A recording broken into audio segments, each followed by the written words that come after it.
எல்லோருக்கும் வணக்கம்.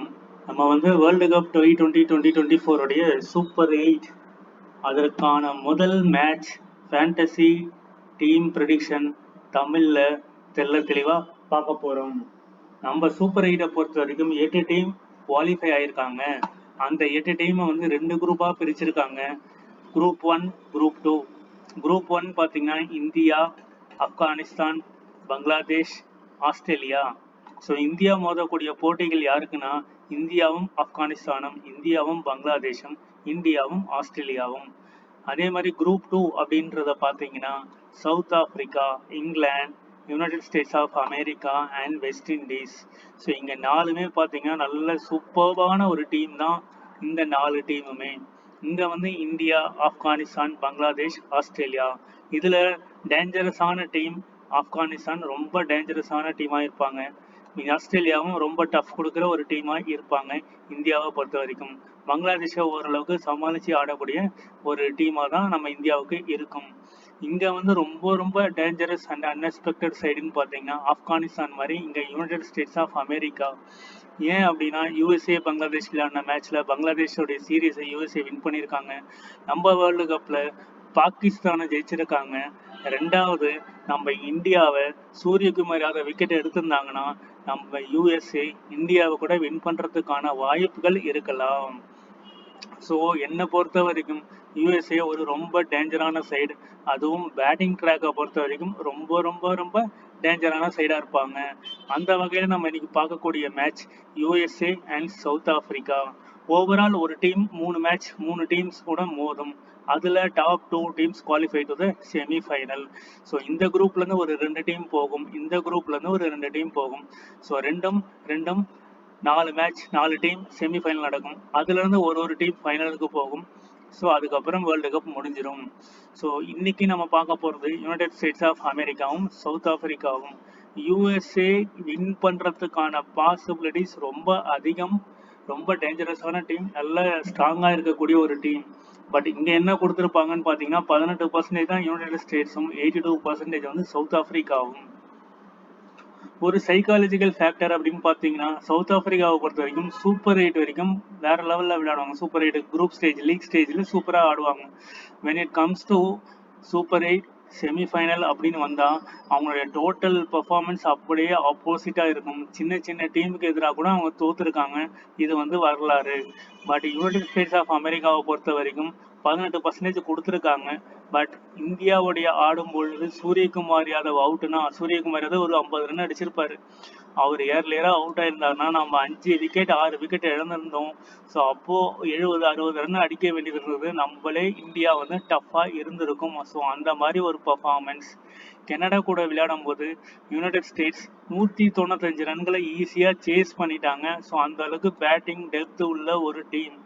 H1B visa வாங்கி இந்தியன்ஸ் தான் அங்கே போயிருக்காங்க. ஸோ அந்த எந்த இந்தியன்ஸ் ஆயிருந்தாலும் இப்போ எஸ்எஸ்சி ஜெய்ஸ்வால், ரிங்கு சிங் எல்லாமே இந்தியன்ஸ். அண்டர்-19 வேர்ல்டு கப்லாம் அண்டர்-19 விளையாடி இருப்பாங்க. ஸோ அந்த மாதிரி பிளேயர்ஸ் தான் அங்கே யூஎஸ்லேயும் போயிருக்காங்க. ஸோ எப்படி பார்த்தாலுமே ஒரு சேலஞ்சிங்கான ஒரு இதுவாக இருக்கும். என்னை பொறுத்த வரைக்கும் ஒரு 4 டீமில் 2 team full and full favour யூஎஸ்ஏவுக்கு எதிராகவும், ஒரு 2 டீம் சவுத் ஆப்பிரிக்காவுக்கு ஃபேவர் ஆகும். 50-50 ஆப்ஷன்ஸில் தான் கொண்டு போகலாம். பட் என்னுடைய ப்ரெடிக்ஷன் படி யூஎஸ்ஏ நல்லா ஃபைட் கொடுக்கறதுக்கான பாசிபிலிட்டிஸ் ரொம்ப ரொம்ப அதிகமாக இருக்கும். அதையும் மைண்ட் செட் பண்ணிக்கணும். Match number 41 super 8 first match. Date June 19, 2024 இரவு 8 மணிக்கு புதன்கிழமை இந்த மேட்ச் விவிஎன் கிரிக்கெட் ஸ்டேடியமில் இந்த மேட்ச் நடக்குது. இந்த மேட்ச்சில் என்ன சொல்கிறாங்கன்னு பாருங்கள். இந்த நார்த் சவுண்டில் உள்ள விவிஎன் கிரிக்கெட் ஸ்டேடியத்தில் உள்ள மேற்பரப்பு வேகப்பந்து வீச்சாளர்களுக்கு குறைந்தபட்ச சீம் இயக்கத்தை வழங்கும். இந்த கிரவுண்டை பொறுத்த வரைக்கும் ஒரு சீம் இருக்கும்னு சொல்கிறாங்க. ஒரு ஃபாஸ்ட் இருக்கும், ஒரு சீம் இருக்கும்னா அப்போ என்ன அர்த்தம் அப்படின்னா நம்ம பார்க்கணும். நல்லா சீம் ஆகும், நல்லா பால் பேட்டுக்கு வரும், அதுவும் நம்ம பார்க்கணும். இருப்பினும் சலுகையில் கூடுதல் பவுன்ஸ், இங்கே பார்த்தீங்கன்னா சில கூடுதல் பவுன்ஸ் இருக்கும். இது டேக் வேகப்பந்து வீச்சாளர்கள் விளையாட்டு முழுவதும் பயன்படுத்திக்கலாம். நல்ல ஸ்பீடு இருக்கும். ஸ்பீடு இருக்குன்னா பால் நல்லா பேட்டுக்கும் வரும். அதையும் நம்ம ஞாபகப்படுத்திக்கணும். ட்ராக் சுழற்பந்து வீச்சாளர்கள் ஒரு குறிப்பை கொடுத்தாலும் அது உண்மையான வேகத்தை கொண்டுள்ளது. எனவே பேட்டர்கள் அமைக்கப்பட்டவுடன் நடுவில் தங்கள் நேரத்தை அனுபவிப்பார்கள். ஸோ பேட்டிங்கும் நல்லா அனுபவிப்பாங்கன்னு சொல்லியிருக்காங்க. சீமர்கள் கடின நீளத்தை அடிக்க வேண்டும், ஏனெனில் மிகவும் முழுவதாகவோ சிறியதாகவோ ஸ்டாண்டர்டுக்குள் அனுப்பப்படும். ஸோ டாஸ் வென்றவர் முதலில் பேட்டிங் பந்து வீச்சு செய்வார்கள். ஸோ டாஸ் வின் பண்ணுறவங்க கண்டிப்பாக போலிங் தான் போடுவாங்க. செகண்ட் இன்னிங்ஸில் பேட்டுக்கு பால் நல்லா வரும். அது ஸ்கோர் கார்டில் நம்ம தெளிவாக பார்க்கலாம். First innings average and second innings average பார்ப்போம். ஆவரேஜான இன்னிங்ஸ் ஸ்கோர் பார்த்தீங்கன்னா முதல் இன்னிங்ஸ் 112, ரெண்டாவது இன்னிங்ஸ் 96. நெக்ஸ்ட் பார்த்தீங்கன்னா ஆவரேஜான 4 முதல் இன்னிங்ஸ் 3, ரெண்டாவது இன்னிங்ஸ் 2. ஆவரேஜான 6 1 2 இன்னிங்ஸ்லையும். ஆவரேஜான wicket loss 7 4. Batting fantasy points 53 42 இரண்டாவது இன்னிங்ஸில். போலிங் ஃபேண்டசி பாயிண்ட்ஸ் முதல் இன்னிங்ஸ் 57, ரெண்டாவது இன்னிங்ஸ் 52. ஃபாஸ்ட்டு பார்த்தீங்கன்னா முதல் இன்னிங்ஸில் 7, ரெண்டாவது இன்னிங்ஸில் 14. ஸ்பின்னு முதல் இன்னிங்ஸில் 9, ரெண்டாவது இன்னிங்ஸில் 17. T20 ஸ்கோரிங் பேட்டர்னை பொறுத்த வரைக்கும் பிலோ 150 7 தடவை நடந்திருக்கு. ஸோ 7 தடவை நடந்திருக்குன்னா சின்ன டீம்ஸ் கூட மோதும் போது 7 தடவை வரும். பட் USA சவுத் ஆப்பிரிக்கான்னு வரும்போது இந்த பேட்டர்ன் வந்து கொஞ்சம் கம்மியாகவே இருக்கலாம். ஸ்கோர் பிட்வீன் 150 to 169 இந்த ரேஞ்சுக்குள்ள வர்றதுக்கான பாசிபிலிட்டிஸ் அதிகம். 170 to 189 வர்றதுக்கான பாசிபிலிட்டிஸும் அதிகம். And above 180 0. ஸோ இதுதான் இது வரைக்கும் வந்ததில்லை. ஸோ ஆவரேஜாக பார்த்தீங்கன்னா இந்த 2 ஸ்கோரிங் பேட்டர்னில் வர்றதுக்கான பாசிபிலிட்டிஸ் அதிகமாகவே இருக்கும். 8 விக்கெட்டில் சவுத் ஆப்பிரிக்கா USA இது வரைக்கும் விளையாடல. அண்ட் இந்த ஸ்கோர் கார்ட் சம்மரி பார்க்கலாம். இங்கே பாருங்க, ஓமன் அப்படிங்கிற ஒரு கண்ட்ரி ஒரு 150க்கு 7, ஓகேங்களா, 20 ஓவர். இதில் அதர்வாலே அப்படிங்கிறவர் ஒரு 54 ரன் அடிச்சிருக்காரு. ஸ்காட்லாண்டில் ஒரு 153க்கு வெறும் 13 ஓவரில் ரெண்டாவது பேட்டிங் பாருங்க. ரெண்டாவது பேட்டிங் 13 ஓவரில் 3 விக்கெட்டுக்கு 153 ரன் அடிச்சிருக்காங்க. அப்போ என்ன மாதிரியான பேட்டிங் ட்ராக்ன்றதை நம்ம பார்க்க வேண்டும். 61 ரன்கள். ஸ்காட்லாந்து 7 விக்கெட் வித்தியாசத்தில் வின் பண்ணிட்டாங்க. இங்கே ஓவரால் பாருங்க 7 + 3 10 விக்கெட் தான் விழுந்திருக்கு. ஸோ 10 விக்கெட் விழுந்திருக்குன்னா நம்ம போலிங் எந்த அளவுக்கு கான்சன்ட்ரேஷன் பண்ணணும் அப்படிங்கிறத நீங்கள் பார்க்க வேண்டும். ஸோ 20 விக்கெட் விழ வேண்டிய இடத்துல 10 தான் விழுந்திருக்கு, பாதிக்கு பாதி. ஸோ இங்கே பேட்ஸ்மேன் ஆதிக்கம் நல்லாவே இருக்குன்றது ஜூன் 9ஆம் தேதி மேட்ச்ல நமக்கு தெரியுது. June 11 match Namibia Australia. So Namibia பார்த்தீங்கன்னா ஒரு சின்ன team, 72 run all out. Australia 74 ரன்கள் வெறும் 5.4 ஓவரில், கிட்டத்தட்ட 34 பால்ல 74 ரன் அடிச்சிருக்காங்க Australia. Australia won by 9 wickets. இங்கே பாருங்க, இங்கே ஆல் அவுட் ஆகியுமே 11 விக்கெட்டு தான் விழுந்திருக்கு. ஸோ இங்கே 11 விக்கெட் விழுந்திருக்கு. இதையும் மைண்ட் செட் பண்ணணும். இப்போ போலிங் எந்த அளவுக்கு இருக்கும் அப்படிங்கிறத நம்ம பார்க்க வேண்டும். ஜெராஸ்மஸ் 36 ரன், டிராவிஸ் ஹெட் 34 ரன்ஸ். இதுதான் நடந்திருக்கு. அடுத்த ஸ்கோர் கார்டு பார்ப்போம். ஜூன் 15 2024 இங்கிலாந்து 10 ஓவர் தான் ஆடிருக்காங்க. டிஎல்எஸ் ரெயினில் டிஎல்எஸ் 122 ரன்னுக்கு வெறும் 5 விக்கெட்டு. நமீபியா 3 விக்கெட்டு. ஓவரால் இங்கே 8 விக்கெட்டு தான் விழுந்திருக்கு. 10 ஓவர் மேட்ச், 10 ஓவர். இங்கே Harry Brook 47 run, M Lincoln 33 ரன்கள். ஸோ 10 ஓவரில் 122 இங்கிலாந்து அடிக்கிறாங்க. 10 ஓவரில் 84 ரன் வந்து நமீபியா அடிக்கிறாங்க. அப்படின்னா 10 ஓவர் 84 80 168 ரன்கள் வரும். ஸோ இதுவும் கம்ப்ளீட்டான ஒரு பேட்டிங் ட்ராக்ங்கிறது நம்ம எல்லாத்துலேயுமே பார்க்க முடியுது.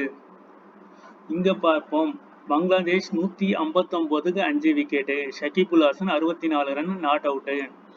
இந்த இடத்துல Shakibul Hasan 64 run not out, 159க்கு 5. அடுத்தது நெதர்லாண்டு 134க்கு 8 20 ஓவர். எங்கில்பர்ட் 33 ரன்கள் அடிச்சிருக்காங்க. Bangladesh won by 25 runs. So Netherland அப்படிங்கிறது ஒரு சின்ன டீம் தான். அந்த சின்ன டீம் ஒரு 8 விக்கெட் விழுந்திருக்காங்க. 8 + 5 13 விக்கெட் இங்கே விழுந்திருக்கு. ஸோ டீமை பொறுத்து தான் அங்கே விக்கெட்டுகள் விழுது. So 8 wicket 10 wicket 13 wicket 11 wicket. ஆவரேஜாக பார்த்தீங்கன்னா ஒரு 10 விக்கெட் விழுது. இதுவுமே ஒரு 159 ரன் அடிச்சிருக்காங்க. ஓமன் ஃபர்ஸ்ட் பேட் பண்ணுறாங்க, 47 ரன்னுக்கு ஆல் அவுட் ஆகிறாங்க. இங்கே இங்கிலாந்து 2 விக்கெட்டு, 3.1 ஓவர்ஸ், 19 பால்ல 50 ரன் அடிச்சிட்டாங்க இங்கிலாந்து. அப்போ என்ன மாதிரியான பேட்டிங் ட்ராக்னு பாருங்க. ரெண்டாவது பேட்டிங்கில் நல்லாவே போயிட்டு இருக்கு. அதுதான் மைண்ட் செட் பண்ணுங்க. ஸோ ரெண்டாவது பேட்டிங்கில் 2 விக்கெட்டு, இங்கே 8 விக்கெட்டு, இங்கே 3 விக்கெட்டு, இங்கே 3 விக்கெட்டு, இங்கே 1 விக்கெட். செகண்ட் இன்னிங்ஸில் எத்தனை விக்கெட் விழுதுன்னு பாருங்க. அப்போ ரெண்டாவது போலிங் போடுறவங்க நம்ம எப்படி எடுக்க வேண்டும் என்பதை பார்க்க வேண்டும். அதுதான் இங்கே முக்கியமான ஃபேக்ட். செகண்ட் போலிங்கை நம்ம எடுக்கணும் அப்படின்னா என்ன எடுக்கணும் அப்படிங்கிறத நீங்கள் பார்க்கணும்.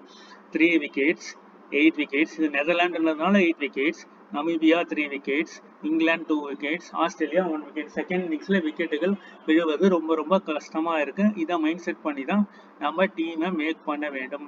So USA first batting, south Africa first batting யார் அப்படின்றத பார்த்துட்டு, இப்போ யூஎஸ்ஏ வந்து செகண்டாக போல் பண்ணுறாங்கன்னா அப்போ போலிங்கை கம்மி பண்ணிக்கணும். அதே சவுத் ஆஃப்ரிக்கா செகண்டாக போல் பண்ணுறாங்கன்னா அங்கேயும் போலிங்கை கம்மி பண்ணிக்கணும். இப்படி தான் வந்து நம்ம டீம்ஸ் வந்து கிரியேட் பண்ணுவோம். அதுதான் இந்த சம்மரி நமக்கு சொல்ல வர்ற விஷயம். இதுலேருந்து நம்ம அப்படி தான் புரிஞ்சுக்கலாம். சவுத் ஆப்பிரிக்காவுடைய பாசிபிள் பிளேயிங் 11: டீகா, Reeza Hendricks, Ryan Rickelton, Aiden Markram, Klaasen, Miller, Jansen, Keshav Maharaj, Rabada, Nortje, கெரால் கோட்ஸி. இந்த இடத்துல வந்து நிறைய பேர் மாறி இருப்பாங்க. ஸோ அந்த மாற்றங்கள் எல்லாமே நம்ம வந்து டெலகிராம் சேனல் லைன் சப்போர்ட் வரட்டும், அதை பேஸ் பண்ணி நம்ம பார்க்கலாம். நம்ம பார்க்க வேண்டியது என்னன்னா ஒரு ஸ்ட்ராட்டஜி படி செகண்ட் பேட்டிங்ல வந்து விக்கெட்டுகள் அவ்வளோவா விழல. செகண்ட் போலிங்கை நம்ம கம்மியாக எடுத்துக்கணும், செகண்ட் பேட்ஸ்மேனை நம்ம ஃபோக்கஸ் பண்ணணுங்கிறது தான் நம்ம அதில் தெரியுது. நம்ம ஸ்கோர் கார்டில் டீட்டெயிலாக பார்ப்போம். இங்கே இது வரைக்கும் பெர்ஃபார்ம் பண்ணாதவர் ஸ்டீவன் டெய்லர் ஓப்பன் பண்ணுறாரு, ஸ்பின் போலிங் போடுறாரு. ஸோ இவரை வந்து நீங்கள் வந்து ஒரு கண்ணு வச்சுக்கோங்க இன்னைக்கு மேட்ச்சில். ஏன்னா இவர் பேட்டிங் ட்ராக்ல நல்லா வேற லெவலில் விளையாடக்கூடிய ஒரு பிளேயர். இந்த கோரி ஆண்டர்சன், ஹர்மித் சிங் வந்து ஆல்ரவுண்டர் பெர்ஃபார்மன்ஸ். பேட்டிங்ல இருந்தும் ஒரு 30 ரன் அடிப்பாங்க. ஹர்மித் சிங் போலிங்ல இருந்தும் ஒரு 4 விக்கெட் 3 விக்கெட் எடுப்பாரு. ஸோ அந்த மாதிரியான பிளேயர் இந்த ரெண்டு பிளேயரும் மெயின் பிளேயரா இருப்பாங்க.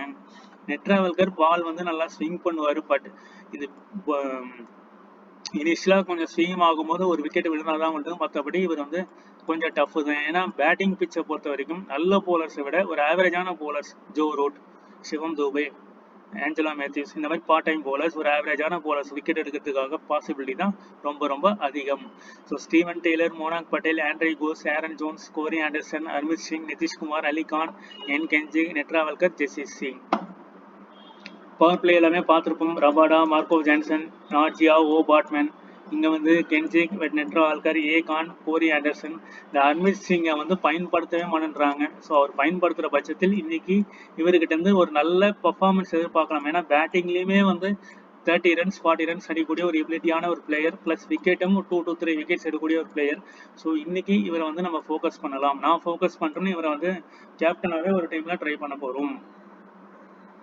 இங்க பாருங்க, ஓப்பனிங்கை பொறுத்த வரைக்கும் ஒருத்தர் கண்டிப்பா கிளிக் ஆகுறாரு. ஸோ 54 ரன்கள் அடிக்கிறாரு, 41 ரன்கள் அடிக்கிறாங்க ஓமன் டீம். அப்போ பிச்சு எப்படி இருக்குன்றத பார்த்து கொள்ள வேண்டும். இங்க பாத்தீங்கன்னா 2 wicket 1 wicket 1 wicket 1 wicket 1 wicket. ஒரு சின்ன டீமை தவிர மீது எல்லாருமே பாத்தீங்கன்னா ஒரு 2 விக்கெட்ஸுக்கு மேல போறது இல்லை. ஒரு சின்ன டீமை தவிர மீதி நார்மலா 2 நல்ல டீம் விளையாடுறாங்கன்னா 2 விக்கெட் 1 விக்கெட் அப்படிங்கிறது தான் ஆவரேஜா போய்கிட்டு இருக்கு. அதையும் நம்ம மைண்ட் செட் பண்ணணும். இங்க பாருங்க, ஜார்ஜ் முன்சி ஸ்காட்லாண்டை பொறுத்த வரைக்கும் 41 ரன்கள் 61 ரன்கள். இதெல்லாம் 16 13 15 இப்படிதான் இருக்கு. ஸோ அப்போ நீங்க பார்க்கணும் இது என்ன மாதிரியான ஒரு பேட்டிங் ட்ராக்னு பார்க்கணும். இங்க பாருங்க விக்கெட் பாருங்க, எம் கான், பிலால் கான், அகீப் இலியாஸ். செகண்ட் இதுல ஒரு விக்கெட் தான் ஆவரேஜா விழுது. ஸோ வேற யாருக்குமே விக்கெட்டுகள் விழல. இங்க பார்ப்போம், இங்க வந்து நமீபியா விளையாடிப்பாங்க. இங்க நமீபியால ஒருத்தரால ஒரு 36 ரன் அடிக்க முடியுது அப்படின்னா நல்ல டீமால நம்ம வந்து நிறைய விக்கெட்ஸ் எடுக்க முடியும். இங்கதான் வந்து சாம்பா 4 விக்கெட் எடுத்திருப்பாரு, Stoinis 2, Hazlewood 2, Nathan Ellis 1, Cummins 1. So எல்லாருமே ஒரு விக்கெட் இங்க வந்து எடுத்திருக்காங்க. இங்க பாருங்க 7 பால் 8வது பால் அவுட் ஆயிருப்பாரு, 8 பால் 20, நாட் அவுட். ஆக மொத்தம் 5.4 ஓவர்ஸ்ல முடிச்சிட்டாங்க. இங்க ஒரே விக்கெட் தான் விழுந்திருக்கு, டேவிட் வீஸ். இங்க பார்ப்போம், இங்க வந்து ஓப்பனிங்ல ஒருத்தர் கிளிக் ஆகிறாரு, 35 run Bangladesh. Shakib Al Hasan 64 run, not out. 46 பால்ல 64 ரன்கள் அடிச்சிருக்காரு. இங்க வந்து 2 விக்கெட் 1 விக்கெட் விழுந்திருக்கு. நெக்ஸ்ட் அடுத்தது பாத்தீங்கன்னா இங்க பாருங்க 33 ரன்னு, 25 ரன்னு, 26 ரன்னு, 18 ரன்னு, எல்லாமே 16 பால் 18, 16 பால் 26, 22 பால் 33, 23 பால் 25. ஸோ நெதர்லாண்டால இந்த மாதிரி ஆட முடியுதுன்னா சவுத் ஆப்பிரிக்கா அண்ட் யூஎஸ்ஏவாலையும் இந்த மாதிரி ஆட முடியும். இங்க வந்து ஆர் ஹுசைன், டஸ்கின் அகமத் எல்லாருமே ஆவரேஜா விக்கெட் எடுத்திருக்காங்க. இது எல்லாமே என்ட்ரிஸ். இந்த என்ட்ரிஸ்லாம் பார்த்தீங்கன்னா 1 ரூபாய் என்ட்ரி 75. ஸோ ப்ரிஃபர் பண்ணுறது இந்த 1 ரூபாய் என்ட்ரியில் ஒரு 5 டீம் போட்டு ட்ரை பண்ணுங்க. ஸோ 5000, 5 வின்னர்ஸ் இருப்பாங்க. 5 வின்னர்ஸில் நீங்கள் ஒரு வின்னராக வரலாம். செகண்ட் ப்ரிஃபரன்ஸ் பார்த்தீங்கன்னா இந்த 19 ரூபாய் என்ட்ரி. 19 ரூபா போட்டிங்கன்னா 2 lakhs மிக ஒரு பெரிய பிக் அமௌண்ட், 50% வின்னிங். ஸோ 19 ரூபாய் என்ட்ரியும் ஜாயின் பண்ணலாம். ஸ்பாட்டும் பார்த்தீங்கன்னா ரொம்ப கம்மியாகவே இருக்கும் இந்த ஸ்பாட்டு. ஸோ ட்ரீம் லெவன்லேருந்து நம்ம கம்பேர் பண்ணும்போது இது ஸ்பாட்டு கம்மி. ஸோ இந்த மாதிரி ஒரு 2 lakhs இந்த மாதிரி நீங்கள் ட்ரை பண்ணலாம். ஸோ ட்ரை பண்ணி நம்ம ஒரு வின் பண்ணலாம். 15,000 rupees போட்டிங்கன்னா ஒரு 7,000 rupees ஃபர்ஸ்ட் ப்ரைஸ். இந்த ஸ்பாட் வந்து வெறும் 3,000 ஸ்பாட் தான் இருக்கும். ஸோ இந்த மாதிரி நீங்கள் ட்ரை பண்ணலாம். இப்போ கீப்பர் ஸ்லாட் அப்படின்னு பார்த்தீங்கன்னா ஆண்ட்ரியூ கோஸ், குவிண்டன் டிகாக், ஹென்ரிக் கிளாசன். இப்போ ஃபர்ஸ்ட் பேட்டிங் சவுத் ஆஃப்ரிக்கா பண்ணாங்கன்னா என்ன பண்ணலாம்? அப்போ ஹென்ரிக் கிளாசனை பிக் பண்ணலாம்.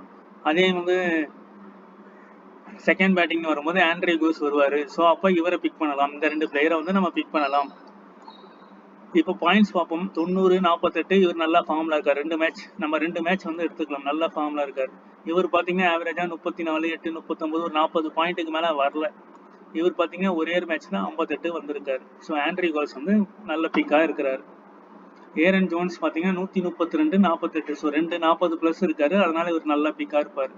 ஜஹாங்கீர் இவர்கிட்ட இருந்து எந்த பாயிண்ட்ஸும் இல்லை. இவர் வந்து ஒரே ஒரு 40 தான் அடிச்சிருக்காரு. இவர் வந்து 40, 37. ஸோ ஆவரேஜான இது கிறிஸ்டன் ஸ்டப். இவர் டேவிட் மில்லர் 86, 42. இவர் வந்து பர்ஃபார்மன்ஸ். அப்போ ஒரு 3 பிளேயர் வந்து இதுலேருந்து வராங்க. அங்கே ஒரு 2 பிளேயர் வராங்க. ஆல்ரவுண்டர் ஸ்டார்ட்னு பார்த்தீங்கன்னா இவர் இது வரைக்கும் பெர்ஃபார்ம் பண்ணவே இல்லை. 30. பட் இன்னைக்கு வந்து ஒரு ட்ரம்ப் கார்ட் பிக்காக இவர் இருக்கிறதுக்கான பாசிபிலிட்டிஸ் இருக்குது. ஏன்னா இவர் ஓப்பனர், அதுதான் மெயின் திங். கோரி ஆண்டர்சன் எவரும் பெர்ஃபார்ம் பண்ணலை இது வரைக்கும். ஷாட்லி வேன் ஸ்கைலுக்கும் அவரும் பெர்ஃபார்மன்ஸ் அவர்கிட்ட இல்லை. 14 பாயிண்ட்ஸ் ஒரே மேட்ச் தான் ஆடி இருக்காரு. ஏர்கோ ஜான்சன் ஒரே மேட்ச் தான் 78 ரன் அடிச்சிருக்காரு. 78 பாயிண்ட் வாங்கியிருக்காரு. ஏடன் மார்க்ரம் 45, 47 2 மேட்ச்ல பாயிண்ட் வாங்கியிருக்காரு. இப்போதைக்கு இந்த 2 பிளேயர்ஸ் வந்து இருக்காங்க ஆல்ரவுண்டர் ஸ்லாட்ல. போலிங் ஸ்லாட் இன்னைக்கு பார்த்தீங்கன்னா இது கம்ப்ளீட்டாக பேட்டிங் ட்ராக் அப்படின்றதுனால போலிங் ஸ்லாட்லேருந்து ஒரு 2லேருந்து ஒரு 3 பிளேயர்ஸ் மட்டும் நம்ம பிக் பண்ணால் போதும். அது ஃபர்ஸ்ட் போலிங் போடுறவங்க நம்ம பிக் பண்ணுறது பெஸ்ட்டாகவே இருக்கும். இந்த வகையில் ஆண்ட்ரிக் நார்ஜியா 122, 64, 56, 32. இன்னைக்கு மேட்ச்சில் இவரை நான் ஒரு டீமில் வந்து ட்ரா பண்ணுறேன். அதே மாதிரி இதில் யார் யாரெல்லாம் பெர்ஃபார்ம் பண்ணலையோ அவங்கள நான் பிக் பண்ணிக்கிறேன். ஹர்மித் சிங், ஜஸ்தீப் சிங், அப்புறம் ஓட்னில் பாட்மேன். இந்த 3 பிளேயரை வந்து நான் பிக் பண்ணி டீமை கொண்டு போகிறேன். அதே மாதிரி என்னோட டெமோ டீம் பார்த்தீங்கன்னா ஒரு மேட்ச்ல ஹென்ரிக் கிளாசன் இருப்பார். இன்னொரு இதில் குவிண்டன் டிகாக் இருப்பார். 3வது டீமில் ஆண்ட்ரியூ கோஸ் இருப்பார். 4வது டீமில் 3 விக்கெட் கீப்பருமே இருப்பாங்க. ஸோ இதுதான் டீம்ஸ். அதே மாதிரி இங்கே பார்த்தீங்கன்னா ஏரன் ஜோன்ஸ் வந்து ஒரு இம்பார்ட்டன்ட் பிக்காகவே இருப்பார். ஜஹாங்கீர் வந்து ஒரு ட்ரம்ப் கார்ட் பிக்காக இந்த எடுக்கிறேன். ஏன்னா ஃபர்ஸ்ட் பேட்டிங் செகண்ட் பேட்டிங் பண்ணுறாங்கன்னா இவங்களுக்கு வந்து நல்ல ஒரு ஆப்பர்ச்சுனிட்டி இருக்கும். அதுக்கு பதில் இங்கே வந்து நிதிஷ் அவரை எடுத்துக்கிறேன். அதேமாதிரி கோரி ஆண்டர்சன் ஃபர்ஸ்ட் பிக்காக வச்சுக்கிறேன். இந்த டீமில் ஸ்டீவன் டெய்லர், மார்க்கோ ஜான்சன் ஒரு நார்மல் பிக். இங்கே வந்து ரீசா ஹென்ரிக், கிறிஸ்டன் ஸ்டப். இங்கே வந்து டேவிட் மில்லர். இங்கே வந்து ஆண்ட்ரிக் நார்ஜியா. இங்கே வந்து ஆண்ட்ரிக் நார்ஜியா. 3வது டீமில் ஆண்ட்ரிக் நார்ஜியா ட்ராப் பண்ணிவிட்டு ரபாடாவும் ட்ராப் பண்ணிவிட்டு பாட்மன், ஷம்ஷி அந்த மாதிரி கொண்டு போகலாம். இது எல்லாமே டாஸ் ஃபர்ஸ்ட் பேட்டிங்கா ஃபர்ஸ்ட் போலிங்கா அப்படிங்கிறத டிசைட் பண்ணி தான் இது வந்து இப்போதைக்கு ஒரு டெமோ மாதிரி நம்ம கிரியேட் பண்ணியிருக்கோம். ஹர்மித் சிங் வந்து ஒரு டீமில் கேப்டனாக நான் வந்து ட்ரை பண்ண போகிறேன். இன்னைக்கு இவர் விக்கெட் எடுக்கிறதுக்கான பாசிபிலிட்டிஸ் ரொம்ப அதிகம். ஜஸ்தீப் சிங் இவர் ஒரு ஆவரேஜான ஒரு பிக்காக இருப்பார். ஹர்மித் சிங் என்னுடைய எல்லா டீம்லையுமே வச்சுருப்பேன். சௌரவ் இவரும் இருப்பார். ஸோ இதுதான் வந்து டெமோ டீம்ஸ். இப்போ நம்ம பார்க்க வேண்டியது என்னன்னா ஃபர்ஸ்ட் பேட்டிங் யாரு, செகண்ட் பேட்டிங் யாரு. செகண்ட் பேட்டிங் ரொம்ப நல்லா இருக்கும். செகண்ட் போலரை எடுக்கக்கூடாது. இதுதான் கான்செப்ட்.